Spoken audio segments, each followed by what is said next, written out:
Happy women's day.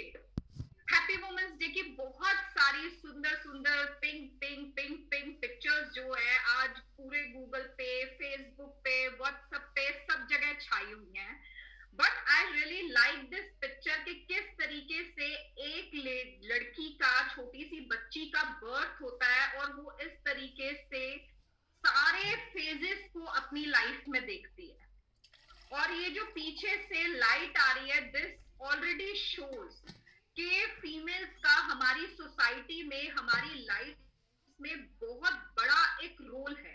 अगर किसी भी घर में कोई फीमेल हैप्पी नहीं है, हेल्दी नहीं है, मेंटली फिट नहीं है, फिजिकली फिट नहीं है, तो वहां पर जो है उस घर में अगर मैं कहूं पूरा परिवार ही कहीं ना कहीं उसको बहुत ज्यादा सफर करता है। तो हम सब लोगों को कुछ चीजों का लाइफ में बहुत ध्यान रखना पड़ता है, क्योंकि बीइंग अ वुमन हमारे ऊपर बहुत सारी रिस्पॉन्सिबिलिटीज होती हैं। रिस्पॉन्सिबिलिटी की बात करूं तो मेल मेंबर्स पे भी बहुत सी रिस्पॉन्सिबिलिटीज होती हैं। फैमिली जो है मेल और फीमेल के बैलेंस से ही चल पाती है। तो यहाँ पर अगर मैं बोलूं तो दोनों की इक्वल रिस्पॉन्सिबिलिटी बनती है कि दोनों एक दूसरे को सपोर्ट करें और लाइफ में हेल्दी और हैप्पी रहने के लिए मोटिवेट करें और एक दूसरे के लिए बहुत कंसर्न रखें और केयर करें। क्योंकि अगर ये मेल और फीमेल का बैलेंस एक फैमिली में प्रॉपर चल रहा है ना, तो आई डोंट थिंक सो कि वहां पर किसी भी चीज की कमी होगी। मेल्स के अपने रोल्स हैं, फीमेल्स के अपने रोल्स हैं। मेल्स जो हैं कहीं ना कहीं एक बाहर की दुनिया में बहुत एक्टिवली पार्टिसिपेट करते हैं, अपनी फाइनेंशियल रिस्पॉन्सिबिलिटीज को बहुत अच्छे से निभाते हैं और एक कहीं ना कहीं मेल से ना एक स्ट्रॉन्ग सेंस की फीलिंग आती है। ठीक है, वहीं पे अगर फीमेल्स को लिया जाए, no doubt females are also very strong. वो एक लाइफ, एक नई लाइफ को दुनिया में लाती हैं, जिंदगी को आगे बढ़ाती हैं, घर की सारी रिस्पॉन्सिबिलिटीज बियर करती हैं और उसके साथ साथ घर में सबको खुश रखने का काम करती है। तो जो हमें सबसे ज्यादा खुश रखने का काम करता है, हमारी सबकी ड्यूटी बनती है कि हम भी उनको खुश रखें और उनकी हेल्थ की बेटरमेंट के लिए रेगुलर कुछ ना कुछ काम जरूर करें और उनको मोटिवेट करें। लेडीज की लाइफ में बहुत सारे स्टेजेस आते हैं। लेडीज की लाइफ में बहुत ज्यादा हार्मोनल चेंजेस आते हैं, क्योंकि एक लेडी की जो बॉडी बनी हुई है वो एक बहुत ही, एक मैं बोलूं, एक सेंसिटिव पार्ट ऑफ स्टडी है, जिसे हम सबको समझना बहुत जरूरी है कि अगर लेडीज की बॉडी में टाइम टू टाइम इतने हार्मोनल चेंजेस हो रहे हैं, इतनी सेंसिटिविटी आ रही है, तो उन्हें कवर अप करने के लिए, उन्हें कॉम्बैट करने के लिए एक लेडी को डिफरेंट स्टेजेस ऑफ लाइफ पे डिफरेंट डिफरेंट न्यूट्रिशन की जरूरत पड़ती है। अगर मैं यहाँ पर एक कॉमन से न्यूट्रिशन की बात करूं, कि जो वुमेन न्यूट्रिशन की बात करूं, तो लेडीज को जो एक सारी लेडीज को हर एज की, अगर चाहे वो छोटी गर्ल है, चाहे वो बीइंग एडल्ट लेडी है, चाहे वो मदर है, चाहे वो सिस्टर है, चाहे वो ओल्ड लेडी है, दादी है, नानी है, जो भी है, उनको कुछ एक तो पर्टिकुलर जो वाइटामिन और मिनरल्स हैं अपनी बॉडी में एसेंशियली चाहिए रहते हैं।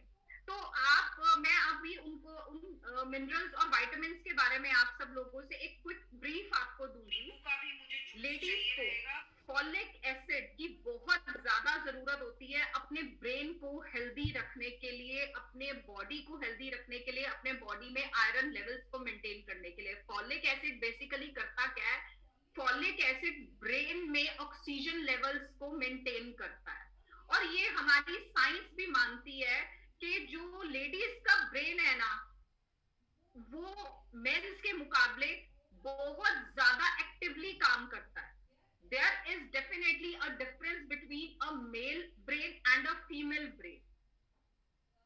फीमेल ब्रेन पे जितनी भी स्टडीज हुई हैं, जितना भी उनको डीपली स्टडी किया गया है, तो हर रिसर्च पेपर यही कहता है कि फीमेल ब्रेन्स में ना मेल्स मेंबर के मुकाबले बहुत ज्यादा चीजें, बहुत ज्यादा बातें, बहुत सी रिस्पॉन्सिबिलिटीज हर वक्त चलती रहती हैं। और उसके साथ साथ फीमेल ब्रेन एक बहुत ही सेंसिटिव काइंड ऑफ ब्रेन होता है, क्योंकि फीमेल्स में इमोशंस भी जो है वो बहुत ज्यादा होते हैं। तो फॉलिक एसिड क्या करता है? ब्रेन में ऑक्सीजन लेवल्स को मेंटेन करता है और आपके ब्रेन को थकने नहीं देता है। दूसरी अगर मैं बात करूं तो iron, iron is highly required, क्योंकि एवरी मंथ ड्यूरिंग मेंस्ट्रुएशन एक लेडी की बॉडी से ब्लड लॉस होता है। उस ब्लड लॉस को रिकवर करने के लिए बॉडी के iron levels, haemoglobin levels maintain होने बहुत ज्यादा जरूरी है। Vitamin D is highly required. Males के मुकाबले फीमेल की बॉडी में मैं कहूँ बोन डेंसिटी जो है वो बहुत जल्दी रिड्यूस होती है।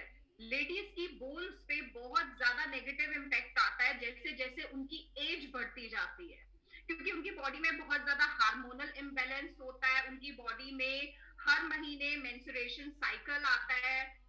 जब एक लेडी प्रेग्नेंट होती है तो वो एक अपनी बॉडी के अंदर एक लाइफ को पूरा ग्रो करती है, बड़ा करती है। प्रेगनेंसी के बाद डिलीवरी होती है, डिलीवरी के बाद ब्रेस्ट फीडिंग फेज होता है। तो लेडी के बॉडी का जो कैल्शियम है ना, वो कहीं ना कहीं बहुत जल्दी रिमूव होता रहता है।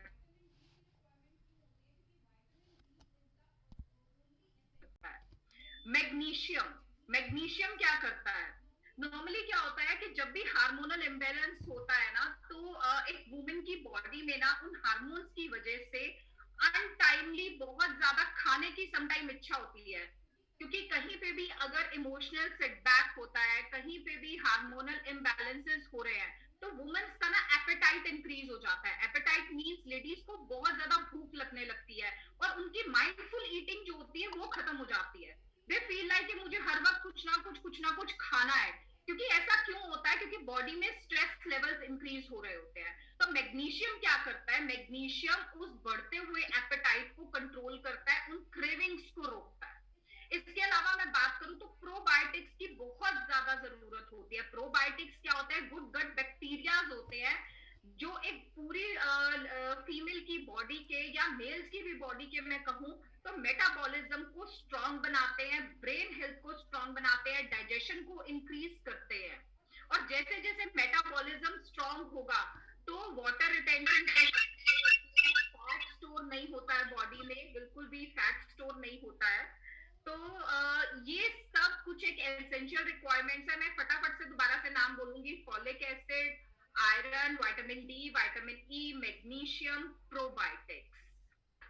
ये बहुत ज्यादा एसेंशियल रिक्वायरमेंट्स है जो हर लेडी को अपनी रूटीन लाइफ में लेते रहने चाहिए और इन्हें चेक भी रखना चाहिए।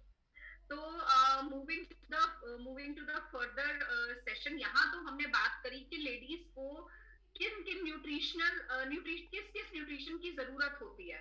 अब मैं आगे बात करूंगी आप सब लोगों के साथ कुछ ऐसे डिजीजेस की जो वुमेन्स में स्पेशली मतलब फीमेल डिजीजेस की बात करूंगी। और ये डिजीजेस भी नहीं है, मैं एक गलत वर्ड यूज कर रही हूँ, disease. This is not a disease, basically these are hormonal imbalance. PCOD और पीसीओएस, बहुत सी लेडीज से जब भी मैं बात करती हूँ तो उनका एक बहुत कॉमन कंसर्न होता है कि yes I have PCOD, I am suffering from PCOS, और मैं बहुत लंबे टाइम से इस चीज की मेडिसिन खा रही हूँ। सम टाइम इस वजह से जो है फर्टिलिटी नहीं हो पाती है, कंसीविंग नहीं हो पाती है, मेंस्ट्रुएशन साइकिल में प्रॉब्लम आती है। तो ये पीसीओडी और पीसीओएस है क्या और इन दोनों में क्या डिफरेंस है, आज हम उसके बारे में बात करेंगे। पीसीओडी इज अ सिचुएशन जब एक फीमेल की बॉडी में मेल हार्मोन्स बढ़ने शुरू हो जाते हैं। और PCOS is also a advance stage, एक आगे बढ़ी हुई स्टेज है पीसीओडी की।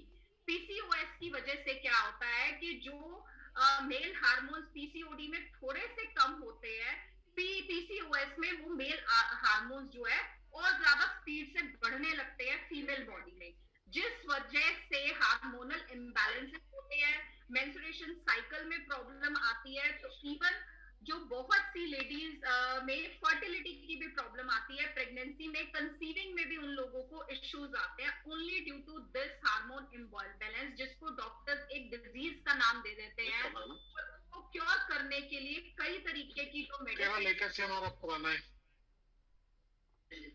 Wait a minute please, mute yourself. मैं यहाँ से सबको मैंने म्यूट तो किया हुआ है, I don't know, so that's really okay. उससे क्या होता है कि basically this is not a disease, ये सिर्फ एक हार्मोनल इम्बैलेंस है। मेडिसिन खाते रहेंगे, जब तक हम मेडिसिन खाते रहेंगे आर्टिफिशियल हार्मोन्स जो है बॉडी में जाते रहते हैं और मेल हार्मोन्स को नहीं बढ़ने देते। लेकिन जब भी हम 1 वीक तक वो मेडिसिन नहीं खाते या उन मेडिसिन को मिस करते हैं तो हमसे हमें फिर से वो प्रॉब्लम जो है वापस आने लगती है। तो यहाँ पे rather than taking those medicine, temporary cure के लिए मेडिसिन ठीक है, लेकिन परमानेंट क्योर के लिए हमें क्या करना पड़ता है, हमें अपना मेटाबॉलिज्म ठीक करना पड़ता है, हमें अपनी न्यूट्रिशनल वैल्यू को, जो बॉडी की रिक्वायरमेंट है एक फीमेल की, उसको ठीक करना पड़ता है। अब मैं पीसीओएस के कुछ एक कॉमन सिम्टम्स के बारे में यहाँ बात करूंगी। पीसीओएस की वजह से क्या होता है, बहुत ज्यादा हेयर लॉस होता है। इवन बहुत सी लेडीज में जो है एक बाल्डनेस, गंजापन भी आने लगता है।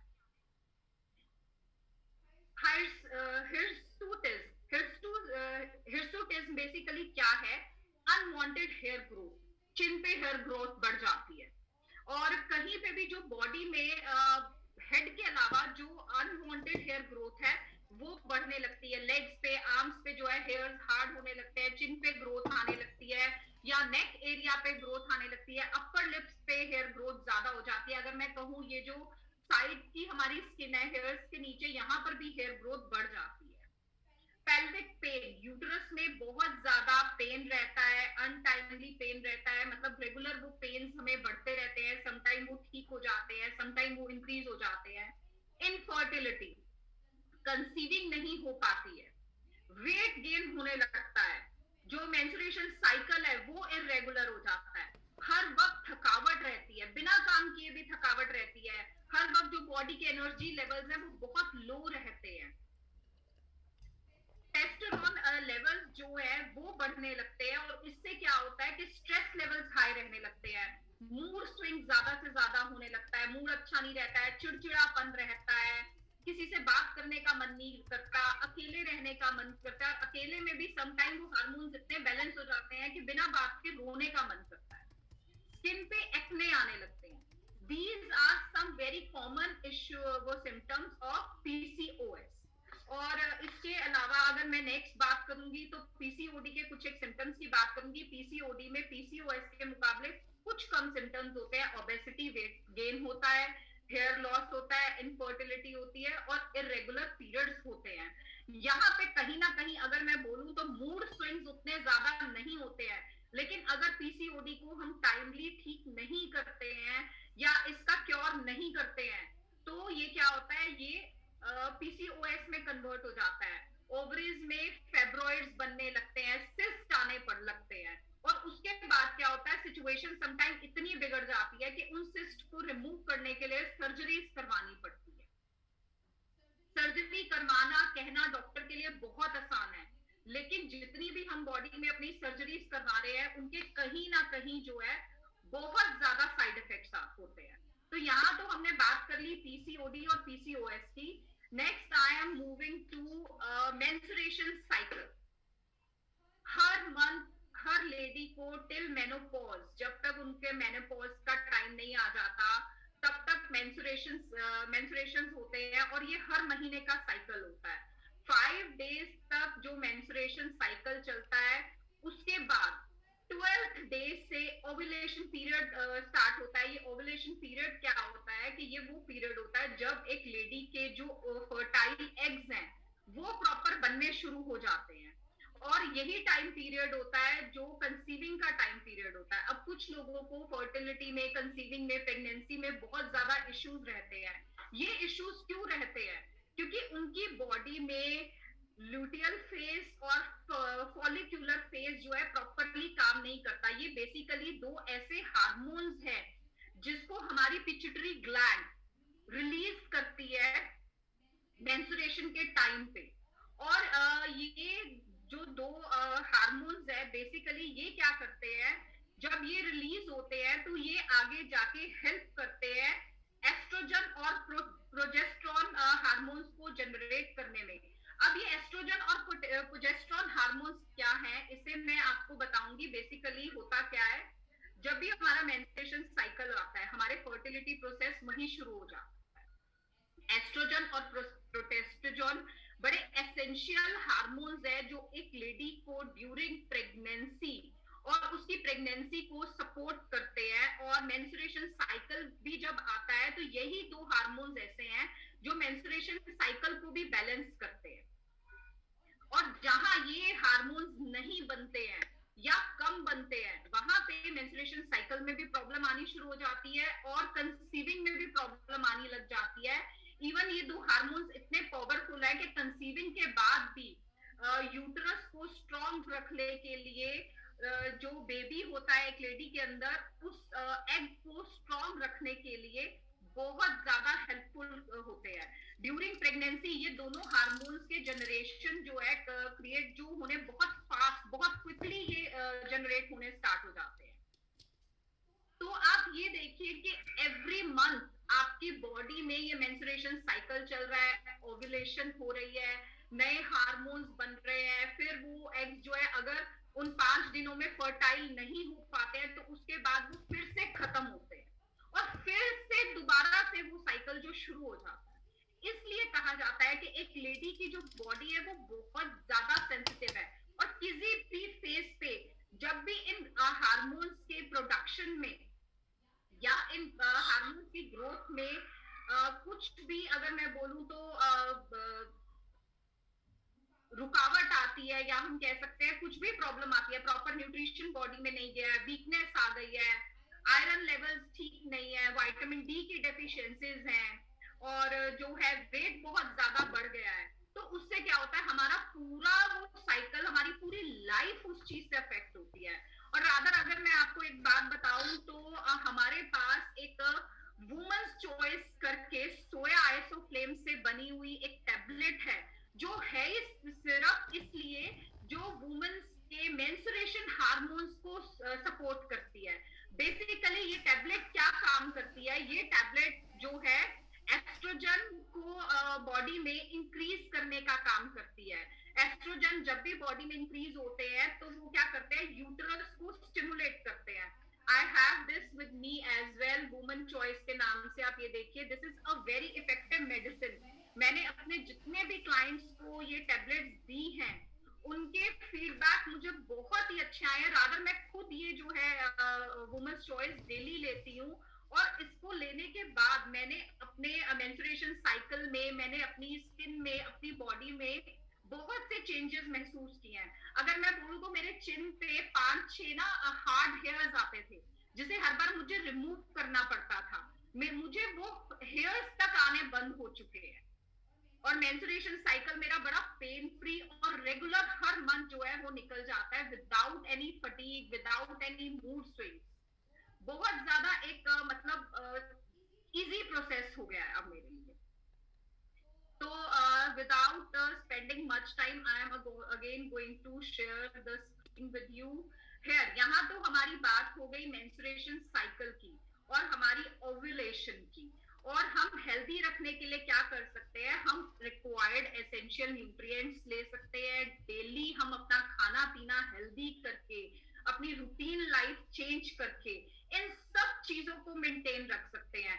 30-40 मिनट्स की एक्सरसाइज या वॉक, जो भी जैसा भी आपको ठीक लगता है आप वो कीजिए। वॉक के लिए बाहर नहीं जा सकते, घर पे वॉक कीजिए। वो भी नहीं कर सकते तो 10 से 12 बार स्टेयर्स को ऊपर नीचे कर लीजिए। तो इससे क्या होता है, जब भी हम एक्सरसाइज करते हैं वो हमारे ब्लड सर्कुलेशन को इंक्रीज करती है। ब्लड सर्कुलेशन जब भी इंक्रीज होता है तो हमारे हार्मोन्स बैलेंस होते हैं, हमारी बॉडी में ऑक्सीजन का लेवल इंक्रीज होता है। तो इससे आगे मैं बात करूंगी एक लेडी के नेक्स्ट फेज की, which is the phase of pregnancy. जब भी कोई लेडी प्रेग्नेंट होती है उस लेडी की बॉडी में बहुत से हार्मोन्स नए बनते हैं और जब भी वो हार्मोन्स बनते हैं तो उनसे उसके कुछ ना कहीं हमें जो है इम्पैक्ट दिखते हैं। और वो इम्पैक्ट्स क्या होते हैं, हार्मोन फ्लक्चुएशन, नेचुरल है नए हार्मोन्स बन रहे हैं और कुछ एक जो ऐसे हार्मोन्स हैं जो प्रेगनेंसी को सपोर्ट नहीं करते हैं वो बनने कम हो जाते हैं। तो हार्मोन फ्लक्चुएशन तो रहती है जिस वजह से क्या होता है, सेंस ऑफ स्मेल, नोजिया बहुत ज्यादा रहता है, किसी भी चीज की स्मेल कभी भी चढ़ने लगती है, टेस्ट बर्ड्स चेंज हो जाते हैं। कुछ लोगों को मीठा बहुत अच्छा लगने लगता है, कुछ लोगों को चटपटा बहुत अच्छा लगता है, कुछ लोगों को कोई भी एक पर्टिकुलर खाने की चीज से नफरत हो जाती है, कुछ लोगों को ठंडा खाने का मन करता है, तो टेस्ट बर्ड्स बहुत चेंज हो जाते हैं। फूड जो है नॉर्मल एक खाना खाने का मन नहीं करता है, कुछ ना कुछ एवरी टाइम एक डिफरेंट तरीके का हमें खाने का मन करता है। नोजिया, नोजिया मीन्स किसी भी टाइम हर वक्त वो वॉमिटिंग की फीलिंग रहना, that is called nausea. Water retention, हाथों और पैरों में सूजन आने लगती है, वाटर रिटेंशन होने लगती है। लेकिन एक बेनिफिट होता है, जो नेल्स और हेयर होते हैं ना वो थिक हो जाते हैं, बाल झड़ने कम हो जाते हैं, नेल्स की ग्रोथ अच्छी होने लगती है, वेट गेन होने लगता है, बैक एक रहती है क्योंकि आगे से जो बेली है वो इतना ज्यादा बाहर आता है कि नॉर्मली हमारी जो, अगर मैं कहूँ ये बैक बोन है वो अंदर की तरफ बेंड हो जाती है। तो ये बेसिकली थोड़े से सिम्टम्स है। इसीलिए कहा जाता है कि ड्यूरिंग प्रेगनेंसी लेडी को खुश रखा जाए, क्योंकि उसके अंदर कितने कोई दूसरा उस चीज को नहीं समझ सकता। और अगर एक फीमेल हैप्पी है, हेल्दी है, तो उसके अंदर जो लाइफ चल रही है वो भी लाइफ बाहर आए। चेंज होता है, please give me a minute, तो इस टाइम पे ये जो हार्मोन्स चेंज होते हैं ना, इन हार्मोन्स के चेंज होने की वजह से, और फिजिकल, इसमें क्या होता है, कुछ एक फिजिकल चेंजेस आते हैं, कुछ एक साइकोलॉजिकल चेंजेस आते हैं। कुछ लेडीज के स्ट्रेस लेवल्स इंक्रीज होते हैं, उनकी बॉडी जिस तरीके से चेंज हो रही होती है, उनको जो डिस्कम्फर्ट हो रहा होता है, उस वजह से वो लोग डिप्रेशन में भी जाते हैं। और सम टाइम वो डिप्रेशन, अगर उनकी कोई बात ना सुने, कोई उनको ध्यान ना दे, उनकी केयर ना करे, तो कहीं ना कहीं वो डिप्रेशन बढ़ने लगता है और बच्चे पर भी इम्पैक्ट करने लगता है, और उनकी लेडी की अपनी हेल्थ पे तो इम्पैक्ट करता ही है। But yes, this is a totally a temporary phase. जैसे जैसे फर्स्ट सेमेस्टर से सेकंड ट्राइमेस्टर पे पहुंचते हैं, पहले 3 महीने जब कवर होते हैं तो इसमें से काफी सारे सिम्टम्स जो है ठीक हो जाते हैं नॉर्मली। सेकंड ट्राइमेस्टर जो रहता है एक लेडी का, वो बहुत ही ज्यादा इजी और हैप्पी मोड का रहता है। लेकिन ये सेकंड ट्राइमेस्टर पूरा होने के बाद जब लास्ट के 3 मंथ्स आते हैं, तब तक वेट बहुत गेन हो चुका होता है, बहुत फिजिकल चेंजेस आ चुके होते हैं, चलना फिरना भी समटाइम मुश्किल हो जाता है। तो वो फिर से एक डिफिकल्ट फेज होता है, और इस फेज में क्या होता है, एनर्जी लेवल्स बहुत ज्यादा लो हो जाते हैं। तो एक न्यू नॉर्मल ह्यूमन बीइंग ये चीज नहीं समझ सकता कि कितने मेंटल और फिजिकल चेंजेस से जो एक लेडी गुजरती है, तो इन चीजों का इम्पैक्ट उनकी लाइफ में लॉन्ग रन भी रह जाता है। नो डाउट ये टेम्परेरी फेज होता है, ये खत्म हो जाता है, और एक बार डिलीवरी, स्मूथ डिलीवरी होने के बाद किसी को ऐसा कुछ याद भी नहीं रहता है, क्योंकि सबको पता है ये एक टेम्परेरी फेज है। बट स्टिल यहाँ पर हम सबकी ड्यूटी बनती है कि हम अपना बहुत ज्यादा ध्यान रखें, अपने को, हमें खुद से प्यार होना चाहिए, हमारे खुद के माइंड में ये होना चाहिए कि हम अपने लिए और इस फैमिली के लिए बहुत ज्यादा इंपॉर्टेंट है। क्योंकि अगर हम अपना ध्यान रखेंगे, हमारे मूड स्विंग्स नहीं होंगे, हमें गुस्सा नहीं आएगा, अगर हम एक्टिव होंगे तो हम घर की भाग दौड़ को बहुत अच्छे से निभा पाएंगे, अपनी लाइफ का हर काम कर पाएंगे।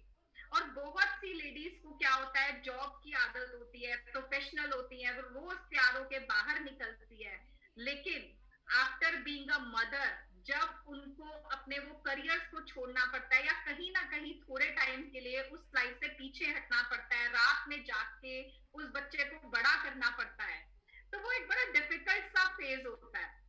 तो उस टाइम पे उस लेडी को पता क्या लगता है कि बस अब क्या यही मेरी लाइफ रह गई है। तो इस टाइम पे लेडी को एक बहुत ज्यादा सपोर्ट और अंडरस्टैंडिंग की जरूरत होती है। अगर घर के लोग सपोर्टिव हो, अंडरस्टैंडिंग हो, तो ये फेजेस बहुत आसानी से निकल जाते हैं। और being a mother, being a lady, हम लोग उस फेज को बहुत ज्यादा एंजॉय करते हैं। और अगर मैं कहूँ तो एक वर्किंग वुमन की बात करूं तो नो डाउट, देखो घर की रिस्पॉन्सिबिलिटीज तो उन्हें निभानी ही निभानी है, साथ ही साथ उन्हें जो बाहर जाके भी दुनिया को फेस करना है, अपनी हर जिम्मेदारी, अपनी प्रोफेशनल जिम्मेदारी भी निभानी है। तो ये एक बड़ा, बहुत बड़ा रोल होता है जो एक घर की लेडी को प्ले करना पड़ता है। और ये रोल क्या होता है, जैसे ही एक लड़की बड़ी होती है ना, तभी से उसका ये रोल शुरू हो जाता है। ठीक है, कहीं पूरा हमारा बचपन, पूरा हमारा बैकग्राउंड एक डिफरेंट फैमिली के साथ गुजरता है, एक डिफरेंट माहौल में गुजरता है। जो हमारे, अगर मैं कहूँ, मायके का थॉट प्रोसेस होता है, वो कहीं ना कहीं डिफरेंट होता है। आफ्टर मैरिज हम एक नए घर में आते हैं, नई दुनिया में पैर रखते हैं। तो एक सिंपल एक्सपेक्टेशन क्या होती है? थोड़ा सा प्यार, थोड़ा सा सपोर्ट और वेलकम। इससे ज्यादा कोई लेडी कुछ भी एक्सपेक्ट नहीं करती है। तो इसलिए इस टाइम पे I really say, being a woman, और ये मेल्स की भी ड्यूटी है कि सभी फीमेल्स के लिए, और हम खुद अपने लिए बहुत सारी क्लैपिंग करें। I really want everyone to clap for themselves. हम सुपर वुमेन्स हैं, we have lots of energy in us. और नो डाउट, अगर घर को बैलेंस्ड वे में चलाना है तो एक लेडी का हैप्पी एंड हेल्दी होना बहुत ज्यादा जरूरी, बहुत ज्यादा जरूरी है। तो यहाँ पे मैं इस सेशन को समहाउ क्लोज करती हूँ। और मैं यहाँ पर अवेलेबल जितनी भी हमारी फीमेल्स हैं और मेल मेंबर्स हैं, आप सबसे रिक्वेस्ट करती हूँ, बीइंग अ मेल मेंबर, आप अपने घर की फीमेल्स का ध्यान रखिए। उनके लाइफ में जो डिफरेंट फेजेस आ रहे हैं, एक स्ट्रॉन्ग कंधा बनकर उनके साथ, उनके पीछे हमेशा खड़े रहिए और उन्हें आगे बढ़ने की प्रेरणा दीजिए। सिर्फ अगर कोई इतना भी कह देना कि अरे तुम चिंता ना करो, मैं हूं ना, ये कहना ही बहुत बड़ी बात होती है। लेकिन अगर मैं कहूं तो हमारे 90% इंडियन घरों में होता क्या है, ये कहने वाला भी कोई नहीं होता है। तो बीइंग अ वुमन, हमें क्या करना है? अपनी बेटियों को सपोर्ट करना है, खुद को सपोर्ट करना है, अपनी डॉटर इन लॉज, अपनी बहुओं को सपोर्ट करना है और आगे बढ़ने की प्रेरणा देनी है। और I request all the male members of all the families जो मुझे सुन रहे हैं, जो मुझे नहीं भी सुन रहे हैं, आप हर फेज में अपने घर की फीमेल को सपोर्ट कीजिए, उन्हें अंडरस्टैंड करिए। जजमेंट्स नहीं करनी है, जज नहीं करना, दूसरी लेडी को कभी भी जज नहीं करना है। और सबसे ज्यादा प्रॉब्लम पता है कहां आती है? बीइंग अ लेडी ही हम दूसरी लेडी को जज करने लगते हैं। अगर कोई लेडी बहुत ज्यादा मॉडर्न है, एक्टिव है, तो कहेंगे ले इसको तो घर का कोई काम ही नहीं आता है, इसको घर की थोड़े ना चिंता है। और अगर कोई लेडी डल है, घर पे बैठी हुई है, घर के काम में सारा टाइम बिजी है, ये क्या कर सकती है? बर्तन सब्जी के अलावा तो इसे कोई बात ही नहीं करनी आती है। ठीक है, तो ये जजमेंट्स हमें नहीं करनी है, क्योंकि हम दूसरी लेडी के फेजेस को नहीं जानते हैं कि वो अपनी लाइफ में क्या क्या रोल प्ले कर रही है, उसके घर के अंदर का माहौल कैसा है। अगर आप कुछ कर सकते हो तो उनसे कोई अच्छी बात करो, उनकी प्रेज करो, उनकी तारीफ करो, उनको हंसाओ, सिंपल। और अपनी लाइफ का कुछ ऐसा एक्सपीरियंस उनके साथ शेयर करो जो उनकी लाइफ को बेटर बनाए, अच्छा बनाए, रादर देन लेग पुलिंग। कोई चुगली नहीं करनी है, कोई बैक बाइटिंग नहीं करनी है, किसी को हमने यहाँ बुरा नहीं कहना है, क्योंकि हर कोई अपने स्ट्रगल्स अकेले फेस कर रहा है। आप किसी के स्ट्रगल्स नहीं समझ सकते हैं। अगर आप कुछ कर सकते हैं तो दूसरे इंसान को सपोर्ट कर सकते हैं, समझ सकते हैं, हाथ बढ़ाकर उसे आगे बढ़ा सकते हैं। थैंक यू वेरी मच मुझे सुनने के लिए। So great.